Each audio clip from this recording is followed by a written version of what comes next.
Vraxin Plotthorpe had exactly 17 seconds to live when he accidentally stepped on what looked like a perfectly ordinary purple flower. This would have been manageable on most planets, where stepping on flora typically results in nothing more dramatic than a slightly dirty boot and perhaps a disapproving look from local gardeners.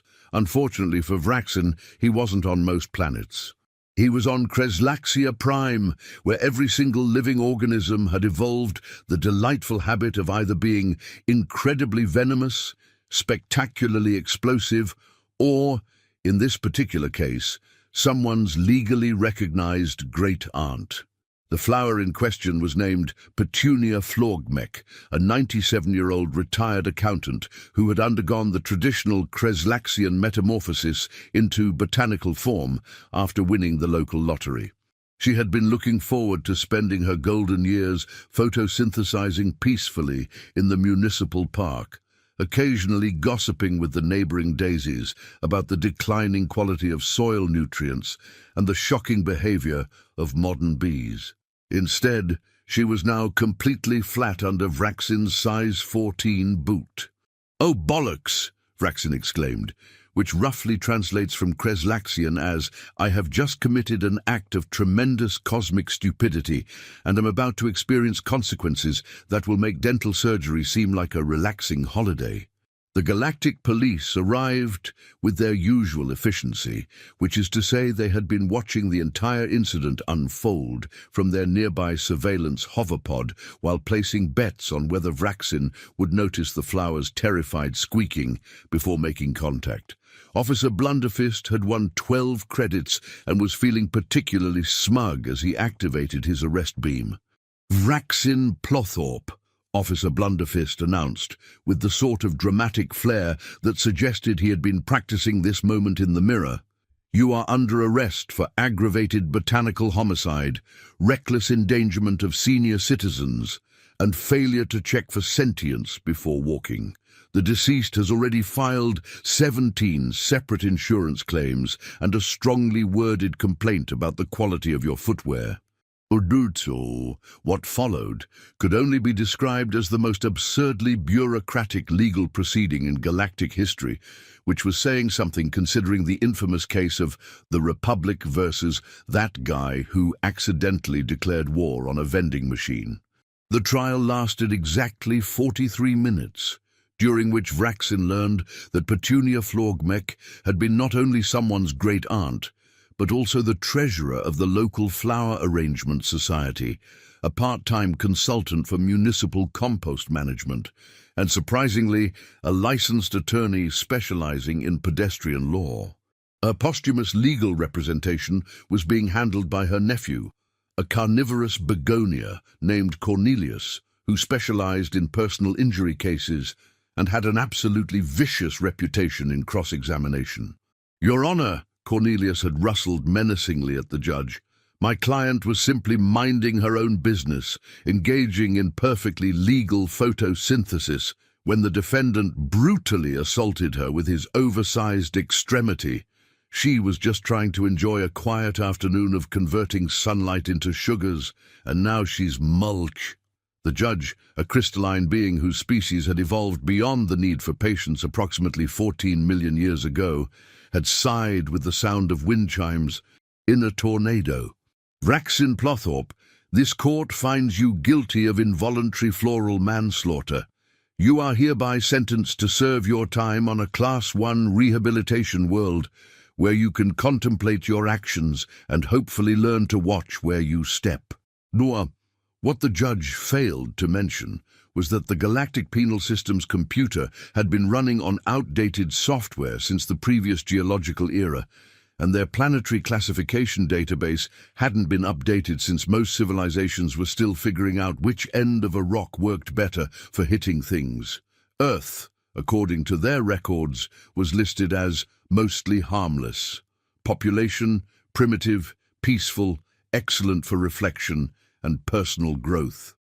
This classification was about to prove more inaccurate than a weather forecast written by someone who had never seen the sky.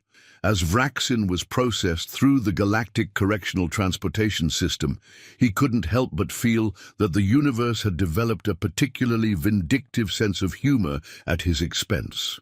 The processing officer, a blob-like creature whose species had evolved the remarkable ability to be simultaneously bored and irritating, handed him a standard prisoner information packet. "Congratulations!" The blob gurgled with the enthusiasm of wet cement. "You have been selected for our premium rehabilitation experience on Sol 3, locally known as Earth. This facility specializes in primitive living conditions, basic amenities, and a wonderfully simple social structure that will give you plenty of time to reflect on your crimes against botanical kind." Vraxin squinted at the faded promotional brochure featuring images of what appeared to be relatively hairless bipedal creatures, engaged in various peaceful activities like sitting by water, walking in groups, and consuming what looked like plant matter in organized gatherings. They seemed harmless enough, if a bit under-evolved. "The indigenous population," the blob continued, reading from a script that had clearly been written by someone who had never actually visited Earth, "are known for their gentle nature, simple problem-solving abilities, and remarkable capacity for empathy. They have developed a primitive but effective system of conflict resolution and show great promise in the fields of basic agriculture and elementary tool use." What the brochure didn't mention was that it had been compiled by a research team whose idea of fieldwork involved observing Earth from a distance of approximately 12 light-years, using equipment that had been calibrated by the lowest bidder in a government contract process that made galactic bureaucracy look efficient. The actual reality of humanity had somehow escaped their notice entirely. "Transportation departs in 15 minutes, the blob announced, already losing interest in Vraxin's existence. "Try not to die during transit. It creates such tedious paperwork." As Vraxin shuffled toward the transport ship in his regulation orange jumpsuit, which had been designed for a species with entirely different anatomy and made him look like a traffic cone having an identity crisis, he consoled himself with the thought that at least he was escaping Kreslaxia Prime, where even the grass had lawyers. He had absolutely no idea that he was about to discover a species that had turned survival into such an art form that they had actually made imprisonment recreational. The transport ship's departure announcement echoed through the corridor with typical bureaucratic cheerfulness. "Attention passengers, welcome aboard Galactic Corrections Transport Vessel Inevitable Disappointment. Our flight today will take approximately 47 standard hours, during which you will experience the joy of recycled air, artificial gravity that occasionally hiccups, and meal substitutes that technically qualify as edible under 17 different galactic health codes. Please keep all appendages secured during hyperspace transit, as management is not responsible for limbs that end up in parallel dimensions." As the ship lurched into hyperspace with the mechanical grace of a dying refrigerator, Vraxin settled into his seat and tried to imagine what awaited him on this mostly harmless world called Earth. His imagination, it turned out, was woefully inadequate for the task ahead. The first sign that something was spectacularly wrong came when Vraxin noticed his fellow passenger in the adjacent transport pod. Prisoner designation Flixnorp 77 Alpha was supposed to be heading to the same rehabilitation facility on Earth, but he was reading what appeared to be a luxury resort brochure featuring images of crystal beaches, floating spas, and something called therapeutic quantum massage therapy. "Excuse me," Vraxin called over the din of the ship's increasingly concerning mechanical groaning, "but I think there might be some sort of mix-up here. Your brochure looks significantly more appealing than mine." Flixnorp looked up from his glossy pamphlet with the expression of someone who had just realized they'd boarded the wrong end of a very large mistake. "Mix-up? What do you mean, mix-up? I'm scheduled for the premium rehabilitation resort on Epsilon Eridani, 5-star accommodations, gourmet meal replacement supplements, and supervised meditation sessions with certified spiritual wellness facilitators. They compared their transport documents with the growing horror of two beings who had just discovered that the universe's sense of humor was even worse than previously suspected. Sure enough, their prisoner identification codes had been completely scrambled by what appeared to be a clerical error of truly cosmic proportions. "Attention, passengers!" The ship's automated announcement system crackled to life with the enthusiasm of a depressed robot. "We are experiencing minor technical difficulties with our navigation system, which is currently trying to plot a course to a planet that may or may not exist in this dimension. Please remain calm while our captain consults his backup navigation method, which consists primarily of asking random crew members if they remember which way we came from." Captain Blunderbuss Rexworth had been piloting prisoner transport vessels for approximately 237 years, during which he had successfully delivered cargo to the correct destination roughly 60% of the time. He considered this an acceptable success rate, especially given that his navigation computer had been manufactured during an era when most civilizations thought the universe was significantly smaller and considerably less complicated than it actually turned out to be. "Well," Captain Rexworth announced over the intercom with the confidence of someone who had never let complete ignorance stop him from making important decisions, "according to my charts, Earth is definitely somewhere in this general galactic neighborhood. The good news is that it's listed as a lovely little world with a peaceful population that specializes in simple crafts and basic agriculture. Perfect for rehabilitation." What Captain Rexworth's charts failed to mention was that they had been compiled by the Galactic Survey Department's intern program, staffed entirely by recent graduates who had passed their final exams by correctly identifying which end of a telescope to look through. Their research methodology had consisted primarily of pointing sophisticated scanning equipment in Earth's general direction and recording whatever information happened to bounce back, which had resulted in data roughly as accurate as a horoscope written by someone who had never heard of astronomy. The actual observation team had spent most of their time studying what they believed to be typical human behavior, which had turned out to be a nature documentary about dolphins. This explained why their official report described humans as aquatic mammals with remarkable intelligence and a peaceful disposition toward conflict resolution.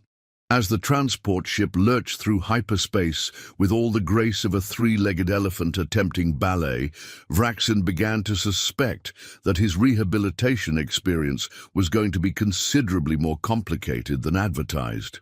The ship's recycling system had begun producing air that smelled suspiciously like old socks mixed with industrial lubricant, and the artificial gravity generator was experiencing what the technical manual euphemistically described as personality fluctuations. "Final approach commencing," Captain Rexworth announced with the sort of manic cheerfulness that suggested he was either extremely confident or completely delusional.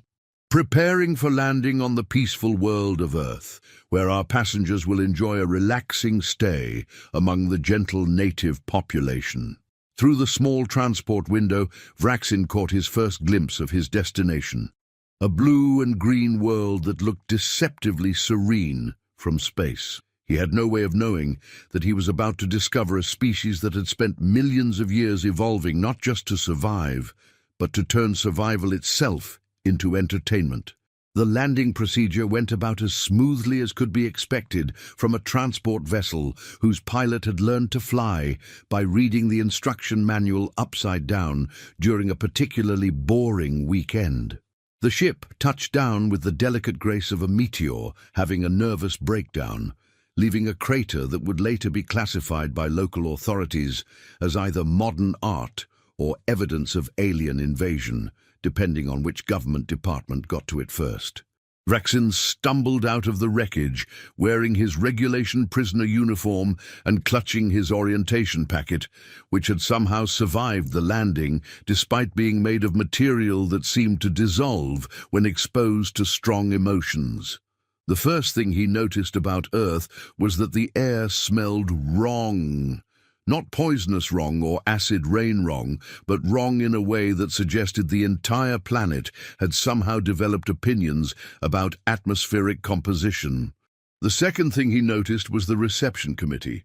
"Well, well, well," boomed a voice that sounded like gravel mixed with bad intentions. "Looks like we got ourselves a visitor." Standing before him was the largest human Vraxin had ever seen, which admittedly wasn't saying much, since his total human experience consisted of looking at those peaceful nature documentary images. This particular specimen appeared to be roughly the size of a small building and was covered in what Vraxin hoped were decorative markings but suspected might be battle scars. The human was wearing what appeared to be the same orange uniform as Vraxin, except his looked like it had been through several wars and possibly a few natural disasters. A small metal plate attached to his chest read, "Crusher McGillicuddy, Inmate 47291, Maximum Security." "Maximum security?" Vraxin squeaked, his voice reaching frequencies that made nearby dogs perk up their ears. "But this is supposed to be a Class 1 rehabilitation facility for minor infractions." Crusher McGillicuddy looked at Vraxin with the expression of someone trying to decide whether to laugh or start planning a funeral. "Class 1? Rehabilitation?" He threw back his head and produced a sound that was technically laughter, but sounded more like a cement mixer having an emotional breakdown. "Buddy, you're in Millhaven Maximum Security Correctional Complex. This here's where they send the real bad boys." What followed was a tour that could only be described as educational in the way that being struck by lightning is educational about electricity. Crusher McGillicuddy, it turned out, was serving a 25-year sentence for what he cheerfully described as creative accounting with other people's money and maybe accidentally setting fire to a small government building during the getaway. The fire was completely unintentional, Crusher explained, as they walked past what appeared to be a workshop where inmates were fashioning elaborate sculptures out of soap, dental floss, and what looked suspiciously like cafeteria utensils. "I just wanted to create a diversion, not burn down half the municipal district. But hey, that's what happens when you use homemade explosives without reading the instruction manual."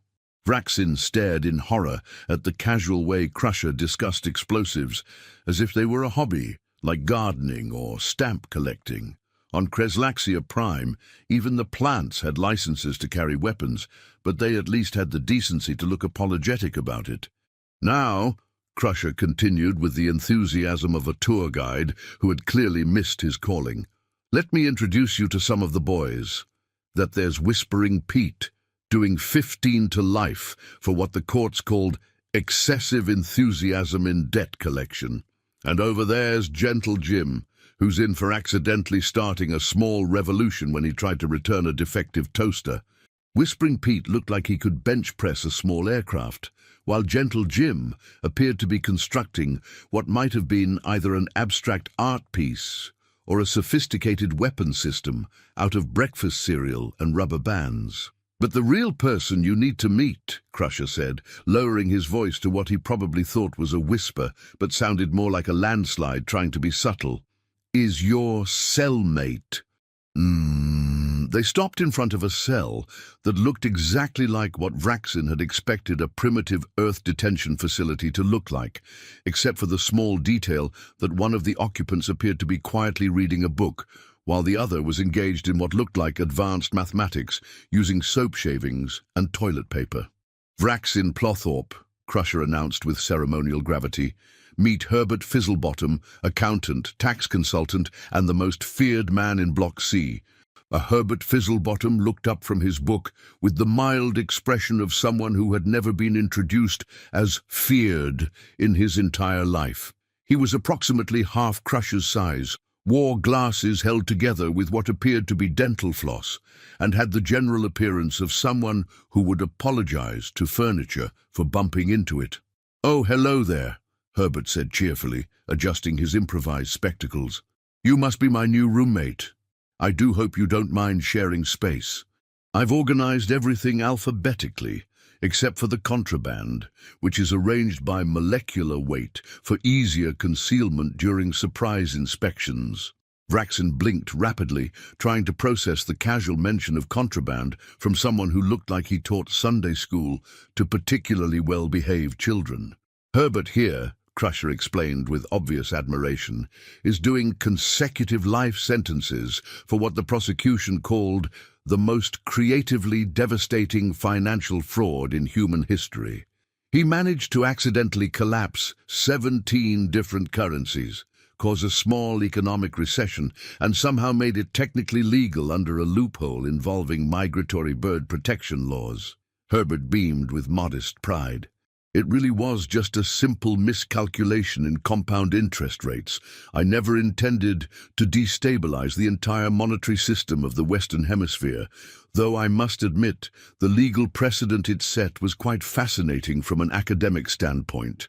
As Vraxin stood there trying to comprehend how someone could accidentally destroy economies while maintaining the demeanor of a helpful librarian, he began to suspect that Earth's classification as mostly harmless might have been the single greatest understatement in galactic history. The next 72 hours provided Vraxin with what could only be described as an intensive crash course in human survival dynamics, a field of study that apparently no galactic university had ever thought to establish. This oversight was becoming increasingly obvious as Herbert patiently explained the intricate social ecosystem that governed daily life in Millhaven maximum security. "Now, the most important thing to understand," Herbert said, adjusting his improvised glasses while sketching organizational charts on toilet paper with a pencil he'd somehow fashioned from compressed soap and hair, "is that everything here operates on what we call the respect economy. It's quite fascinating, really. Currency consists of cigarettes, favors, protection services, and occasionally homemade prison wine that can dissolve paint." Vraxin watched in mounting horror as Herbert cheerfully mapped out a complex network of social hierarchies that made galactic politics look like a children's playground dispute. Apparently, the key to survival involved understanding approximately 17 different unwritten codes of conduct, 23 varieties of non-verbal communication, and the precise etiquette for negotiating everything from shower schedules to cafeteria seating arrangements. "The shower situation," Herbert continued with the enthusiasm of someone discussing his favorite hobby, "is particularly delicate. You see, there are specific time slots allocated based on your crime category, length of sentence, and most importantly, your demonstrated ability to fashioning improvised weapons out of bathroom fixtures. I myself have earned premium morning shower privileges through my work in financial consulting for various inmates' appeals processes." "Financial consulting?" Vraxin asked weakly. "Oh yes," Herbert beamed. "Turns out many of my fellow inmates have quite complex fiscal situations that require professional attention. Take Razor Eddie, for instance. He's been trying to establish a legitimate business importing rare butterflies, but he needed help structuring the paperwork to avoid certain legal complications related to his previous career in unlicensed pest control." More. Before Vraxin could process the implications of unlicensed pest control involving someone nicknamed Razor, the cell block's daily routine commenced with what Herbert cheerfully referred to as morning social interaction period, but which sounded distinctly like barely controlled chaos. The first challenge came during breakfast, when Vraxin discovered that the human approach to nutrition involved substances that looked like food, smelled like industrial accidents, and tasted like the universe's way of apologizing for not providing better options. The cafeteria itself was a masterpiece of social engineering, where every table represented a different faction, alliance, or business interest. "That table over there," Herbert whispered conspiratorially, while pointing with a fork he'd somehow sharpened to a point that could probably cut glass, "belongs to the Philosophy Club. They're serving time for various intellectual crimes like tax evasion, embezzlement, and accidentally starting a small cult while trying to teach adult education classes." At the philosophy table, a group of distinguished-looking individuals were engaged in what appeared to be a heated debate about the ethical implications of using commissary profits to fund illegal poker games. Their leader, a scholarly gentleman named Professor Mayhem, was illustrating his points with hand gestures that looked suspiciously like he was describing explosion patterns. "And that table," Herbert continued, his voice dropping to what was probably meant to be a whisper, but carried clearly across the entire cafeteria, "is where the really dangerous ones sit." Vraxin looked toward the indicated table and saw what appeared to be a group of perfectly ordinary individuals quietly eating their breakfast while discussing what sounded like gardening techniques. One of them, a sweet-looking elderly lady, was showing the others what appeared to be botanical sketches drawn on napkins. "That's Gladys Butterworth," Herbert explained with obvious reverence, "and she runs the prison library. Been here for 37 years for what the courts called aggressive library science and creative interpretation of late fees. She once made a man disappear for trying to return a book with coffee stains on it." "Made him disappear?" Vraxin squeaked. "Oh, he turned up eventually," Herbert said cheerfully, "but nobody talks about where he'd been or why he kept mumbling about overdue notices and late fee calculations. The point is, you do not mess with library protocol here. Gladys has standards." As if summoned by their conversation, Gladys Butterworth looked up from her botanical sketches and fixed Vraxin with the sort of smile that librarians reserve for people who are about to learn important lessons about respecting books. She waved with the casual friendliness of someone who had spent decades perfecting the art of making silence feel threatening. "She's waving at you," Herbert observed with the tone of someone announcing an incoming natural disaster. "That means you're officially on her radar. You'll need to visit the library today for orientation. It's not optional." "What happens if I don't go?" Vraxin asked, though he was beginning to suspect he really didn't want to know the answer. Herbert's expression became thoughtful, in the way that suggested he was remembering things he'd rather forget. "Well, the last person who tried to skip library orientation was found 3 days later, alphabetically organized by body part and filed under example cautionary. But he was eventually put back together, mostly." As Vraxin contemplated the terrifying prospect of aggressive library science, he began to understand that human rehabilitation wasn't about punishment or reform. It was about creating an environment so psychologically complex and socially dangerous that most beings would do absolutely anything to avoid ever returning. The humans had essentially weaponized social interaction and turned it into the galaxy's most effective deterrent system. What made it truly terrifying was that they seemed to genuinely enjoy it. The Great Cafeteria Incident, as it would later be recorded in the prison's official incident reports, began with what Vraxin had assumed was a simple question about dietary restrictions. This assumption proved to be catastrophically wrong in ways that would have impressed even the most pessimistic galactic disaster forecasters. It started when Vraxin, attempting to demonstrate proper civilized behavior, politely inquired whether the grey substance on his tray might contain any ingredients that could prove fatal to his particular biochemistry. On Kreslaxia Prime, this would have been considered basic survival etiquette, since roughly 87% of local cuisine was technically classified as biological warfare. "Excuse me," Vraxin said to the cafeteria worker, a mountain of a human whose name tag read Tiny in letters that seemed to mock the very concept of accurate labeling, "but I have severe allergic reactions to anything containing sulfur compounds, heavy metals, or synthetic preservatives that glow in the dark. Could you tell me what's in this substance?" Tiny stared at Vraxin with the expression of someone who had just been asked to explain quantum physics using only interpretive dance. "You asking me about ingredients?" he rumbled in a voice that sounded like distant thunder mixed with grinding concrete. "In prison food?" The entire cafeteria suddenly became quiet in that particular way that suggests everyone is about to witness something that will be discussed for years to come. Even the philosophy club stopped their debate about the ethical implications of commissary price inflation to observe what was clearly about to become a teachable moment. "Well, yes," Vraxin continued, blissfully unaware that he had just violated several fundamental principles of prison dining etiquette. "On my home planet, we always check for potentially lethal ingredients before consumption. It's basic survival protocol." What happened next could only be described as the spontaneous formation of what humans call a food fight, but which Vraxin experienced as chemical warfare conducted with edible projectiles at close range.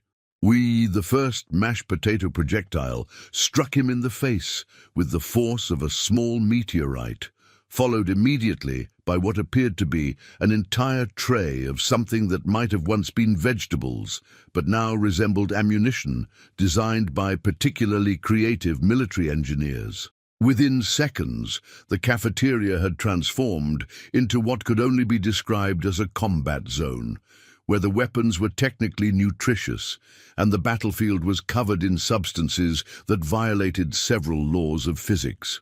Vraxin found himself caught in a crossfire between competing factions who had apparently been waiting for exactly this sort of excuse to settle various philosophical differences through strategic food deployment. "Take cover!" Herbert shouted from behind an overturned table, where he had somehow established what appeared to be a sophisticated defensive position, complete with improvised armor fashioned from cafeteria trays. This is what happens when you question the fundamental nature of institutional cuisine. You've triggered a philosophical crisis. Through the chaos of flying food and battle cries that included surprisingly eloquent discussions about the social contract theory of prison dining, Vraxin caught sight of Gladys Butterworth calmly finishing her breakfast while reading what appeared to be a book about advanced interrogation techniques.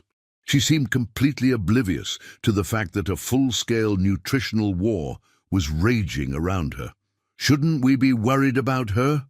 Vraxin called to Herbert while dodging what looked like an entire meatloaf that had been weaponized with plastic cutlery. "Worried about Gladys?" Herbert laughed, which was impressive considering he was simultaneously ducking projectile vegetables and calculating trajectory angles for his return volley of dinner rolls. "She's the one who taught most of these guys advanced tactical food combat. This is probably just light entertainment for her." Indeed, as Vraxin watched in fascination and terror, he noticed that none of the flying food was landing anywhere near Gladys's table.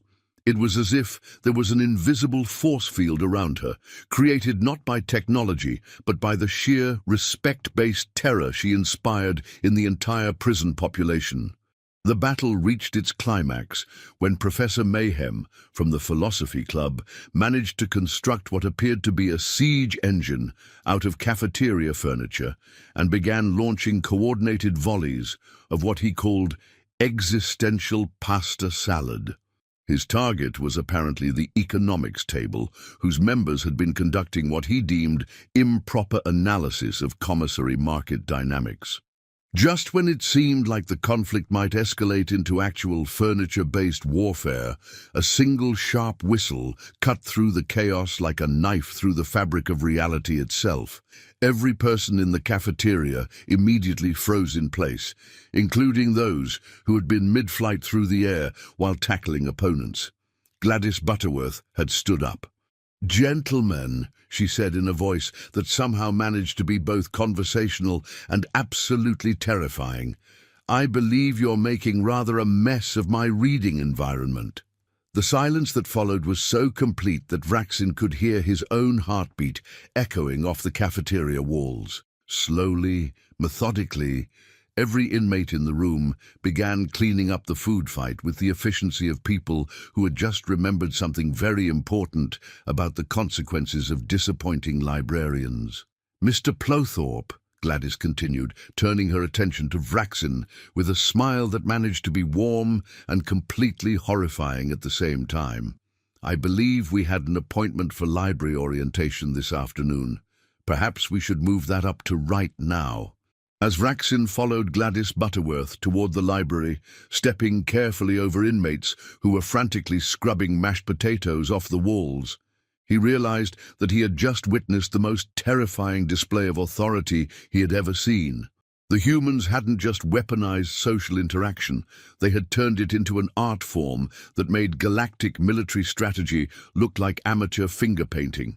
The prison library turned out to be a place where the very concept of silence had been elevated to the level of religious experience. Books lined the walls with military precision, organized according to what Gladys cheerfully explained was my own personal system that combines the Dewey Decimal Classification with advanced psychological profiling and a touch of interpretive dance theory. "Now then, Mr. Plowthorpe," Gladys said, settling behind her desk with the practiced ease of someone who had spent decades perfecting the art of making furniture seem threatening. "I understand you're here because of some unfortunate business involving botanical homicide. How fascinating. I myself have always been interested in the intersection of library science and creative problem-solving." Mbashi, what followed was an orientation session that could only be described as educational in the way that surviving natural disasters is educational.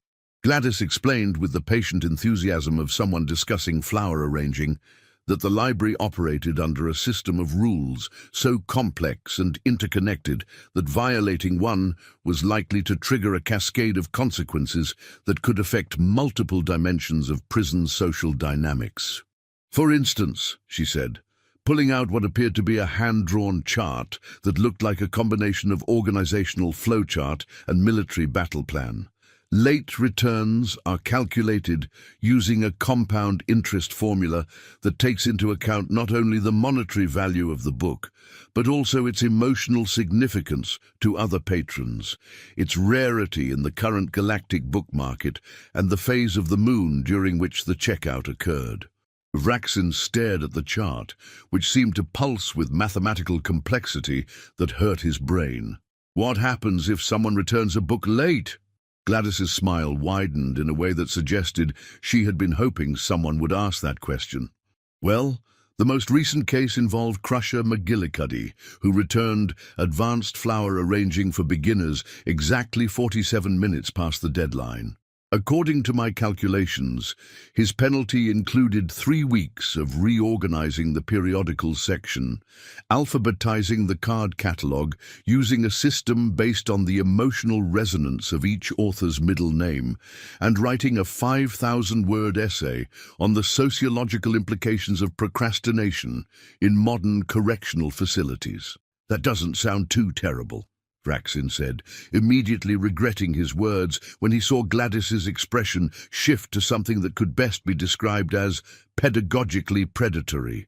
"Oh, that was just the basic penalty," she explained with obvious delight.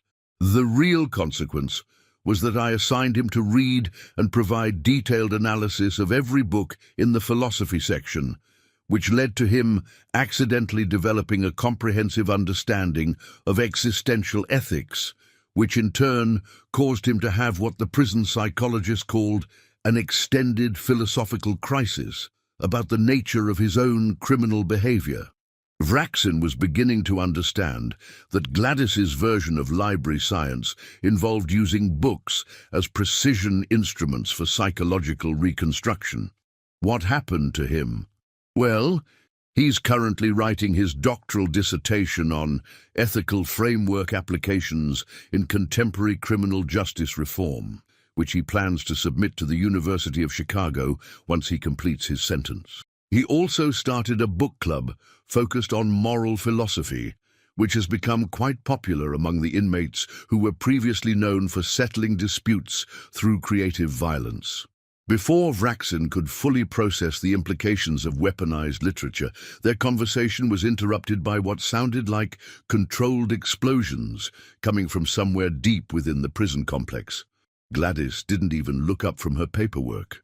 "Ah," she said with the casual tone of someone commenting on the weather, "that would be the daily escape attempt, right on schedule." "Escape attempt?"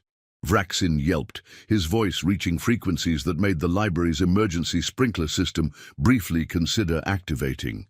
"Oh yes, we get about 3 or 4 a week," Gladys explained, pulling out what appeared to be a betting pool chart with names, dates, and elaborate probability calculations. "It's become quite the recreational activity. The inmates have developed increasingly sophisticated methods, and the guards have turned prevention into a sort of competitive sport. Everyone's learned quite a lot about engineering, psychology, and advanced problem-solving." Dull.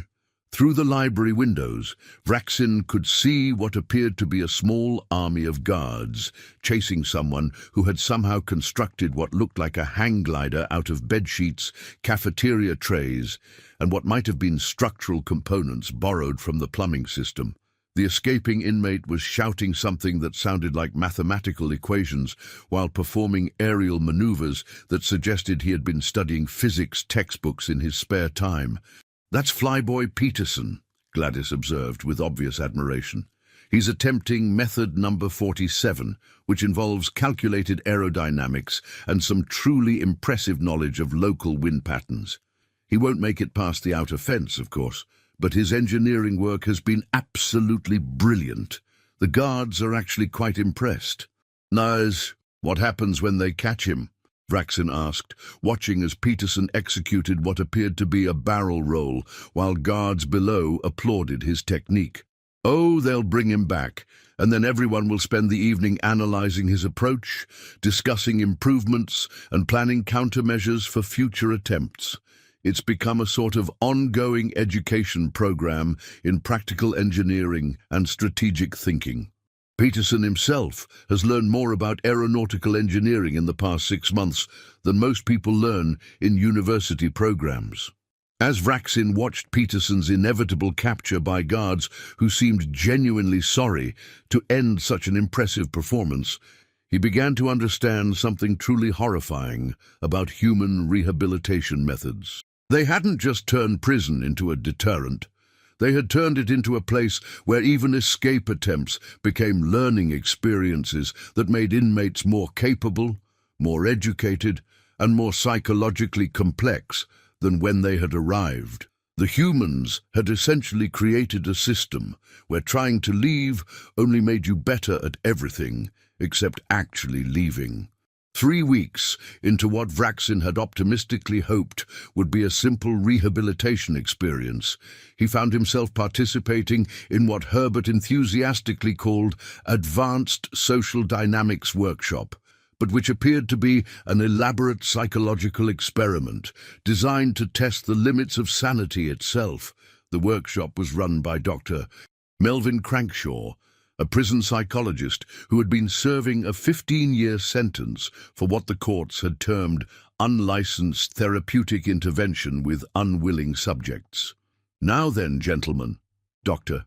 Crankshaw announced to the assembled group, with the cheerful demeanor of someone who had found his true calling in the most unlikely place possible, "today we're going to explore the fascinating intersection of group therapy, conflict resolution, and what I like to call constructive interpersonal chaos management." The workshop participants included Crusher McGillicuddy, who was still recovering from his philosophical crisis and kept muttering things about ethical frameworks, Whispering Pete, who had apparently developed an interest in anger management through interpretive poetry, and a new arrival called Demolition Dave, who was serving time for what he described as creative urban renewal projects that were tragically misunderstood by local authorities. "Mr. Plawthorpe," Dr. Crankshaw continued, consulting notes that appeared to have been written in multiple different handwritings and several languages that might not have been entirely human, I understand you're experiencing some difficulty adjusting to our little community here. Tell me, what's been the most challenging aspect of your Earth experience so far? Vraxin considered this question carefully. The most challenging aspect had been discovering that humans had somehow managed to create a penal system that was simultaneously more terrifying and more educational than any university in the galaxy, but he suspected that wasn't the answer Dr. Crankshaw was looking for. Well, Vraxin said cautiously, I've noticed that everything here seems to operate according to rules that are both incredibly complex and completely invisible until you accidentally violate them. It's like trying to navigate through a maze where the walls keep moving and occasionally explode. Excellent observation, Dr. Crankshaw exclaimed, scribbling notes with what appeared to be genuine excitement. You've identified one of the fundamental principles of human social organization. We operate on what I call dynamic complexity theory, where the rules are constantly evolving based on context, social pressure, individual psychology, and the current status of the cafeteria's coffee machine. Crusher McGillicuddy nodded thoughtfully. That's exactly what I was reading about in Nietzsche's work on social construction. The whole system is basically an ongoing experiment in collaborative reality creation through shared understanding of mutually agreed upon fictional frameworks. Precisely, Dr. Crankshaw beamed. And how do you think this applies to Mr. Plorthorpe's situation as an alien visitor trying to understand our rehabilitation methodology? What followed could only be described as the most intellectually stimulating discussion about psychological torture that Vraxin had ever witnessed. The inmates, it turned out, had developed sophisticated theories about human social behavior that would have impressed galactic anthropologists, if galactic anthropologists had been brave enough to actually study humans up close. The key insight, Whispering Pete contributed in his surprisingly gentle voice, is that human rehabilitation isn't about punishment or even reform in the traditional sense. It's about creating an environment so psychologically challenging that people naturally evolve better problem-solving skills, enhanced social awareness, and improved emotional intelligence just to survive the daily routine. It's like natural selection, added Demolition Dave, except instead of physical evolution, it's psychological and intellectual evolution under pressure. The prison environment forces you to become a more complex, more capable person, whether you want to or not. Vraxin felt a chill of understanding that had nothing to do with the prison's questionable heating system. You're saying that this entire system is designed to make people more dangerous, not less. Not dangerous, Doctor. Crankshaw corrected with obvious pride. More capable. The difference is crucial. A dangerous person might burn down a building out of anger. A capable person would figure out 17 different ways to achieve their goals without burning anything down, and then choose the option that maximizes positive outcomes for everyone involved. And a case in point, Herbert interjected, looking up from what appeared to be a complex mathematical proof he'd been working on during the discussion. I came in here as a simple embezzler with anger management issues. Now I'm working on a comprehensive economic theory that could potentially solve several fundamental problems with galactic currency exchange rates. The pressure of surviving this environment has essentially forced me to become a better version of myself. As the workshop continued, Vraxin began to realize that he was witnessing something that challenged every assumption the galaxy had about justice, rehabilitation, and the nature of punishment itself. The humans hadn't created a prison system. They had created a pressure cooker for human development that used social complexity, intellectual challenge, and controlled chaos to force psychological evolution. It was simultaneously the most terrifying and most brilliant approach to criminal justice that Vraxin had ever encountered. And the truly horrifying part was that it worked.